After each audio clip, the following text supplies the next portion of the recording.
अल्लाह के लिए बर्दाश्त करने का मतलब ये है कि इंसान किसी तकलीफ, गुस्से या ज्यादती पर इसलिए खामोशी इख्तियार करे कि उसका रब राजी हो जाए, ना कि इसलिए कि वो कमजोर है या उसे डर लग रहा है। इसके गहरे मफहूम को इन 4 नुकात से समझा जा सकता है। 1. बदला लेने की ताकत के बावजूद रुक जाना।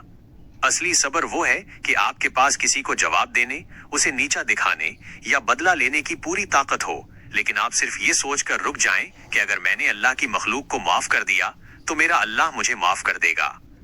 2. नीयत का खालिस होना। बाज औकात हम लोगों के तानों से बचने या शरीफ बनने के लिए खामोश रहते हैं, लेकिन अल्लाह के लिए बर्दाश्त करने में नीयत ये होती है कि मैं इसलिए सह रहा हूं क्योंकि अल्लाह को सब्र करने वाले पसंद हैं। मेरा अजर बंदों के पास नहीं बल्कि अल्लाह के पास महफूज हो रहा है। 3. जुबान पर शिकायत न लाना।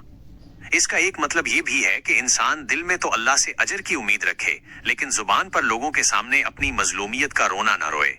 अल्लाह के सामने गिड़गिड़ाकर अपनी तकलीफ बयान करना अल्लाह के लिए बर्दाश्त करने के खिलाफ नहीं, बल्कि ये बंदगी की अलामत है। 4. नफ्स की कुर्बानी। जब कोई सख्त बात कहता है तो नफ्स आना चाहती है कि फौरन तुर्की बह तुर्की जवाब दिया जाए। इस वक्त अपने नफ्स की ख्वाहिश को ज़िबा करना और गुस्से को पी जाना ही दरअसल अल्लाह के लिए की जाने वाली अजीम कुर्बानी है। खुलासा ये है कि जिस तरह आप मेहनत मजदूरी करते हुए थकन बर्दाश्त करते हैं ताकि शाम को उजरत मिले, इसी तरह दुनिया में लोगों की कड़वी बातें या हालात की सख्तियां अल्लाह के लिए झेलना इस उम्मीद पर है कि क़यामत के दिन अल्लाह तालीज़ उसका वो बदला देगा जिसका किसी ने तसव्वुर भी नहीं किया होगा। फजाइले आमाल में इसीलिए ऐसे वाकयात लिखे गए हैं ताकि हमारा जहन दुनियावी फायदे से हटकर आखिरत के बड़े अजर की तरफ लग जाए। तो ये था आज का वीडियो के विषय पर।